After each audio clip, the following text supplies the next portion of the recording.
যারা রিসেন্টলি বিয়ে করতেছো তারা একটা কথা বলতেছি, অনেকে অনেক ড্রিম দেখছো, অনেক কিছু দেখছো, এই করবা সেই করবা, লেহেঙ্গা পরবা, এই পরবা, এর কাছে সাজবা, এই কালারের শাড়ি পরবা, প্রোগ্রাম, হলদি প্রোগ্রাম, রিসেপশন, বিয়া সব কিছু অ্যারেঞ্জমেন্ট করছো, খুবই আনন্দ, খুবই আনন্দের টাইম কাটাইছো। কিন্তু সত্যিকারের বিয়াটা কোন সময় শুরু হয়?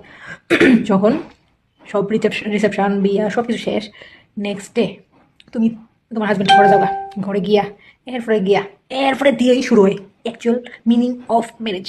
আর তোমরা এত এত মানুষ টাইম টেনে খাওয়াইতেছো, তারা ওই টাইমে থাকতো না, তারা শুধু ওই জাস্ট পার্টিকুলার ডে টাইম পিরিয়ডে লেগে আইসে, তোমার আনন্দ দিছে, তোমার কোম্পানি দিছে, বিয়াতে আইসে, খাইছে, আনন্দ করছে, পেতেছে।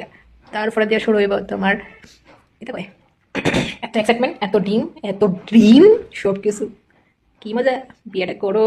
আর রিসেন্টলি আবার তো ডেট আছে না, এই যে রিসেন্টলি তো অনেকটি গেছে গা, আবার কিছু ডেট আছে, এদের মধ্যে গেছে কি, এটাও যদি করবো, এখন থেকে ডিসাইড করেছে কার্ড কোনটা, শাড়ি কোনটা, ব্লাউজ কার কাছে সেলাইবো, মেকআপ কার কাছে করবো, কোনখান থেকে জুয়েলারি কিনবো, কোন কোন জুয়েলারি পরবো সব। কিন্তু বিয়েটার পরে যখন ওই ঘরটার মধ্যে তুমি আর তোমার জামাই, হয়তো বা তোমার শ্বশুর শাশুড়ি বা ননদ বা তুমি দুজন একলা, তখনই ভালো লাগবে, তখনই মজা আইব, তখনই বিয়ার আসল মিনিংটা।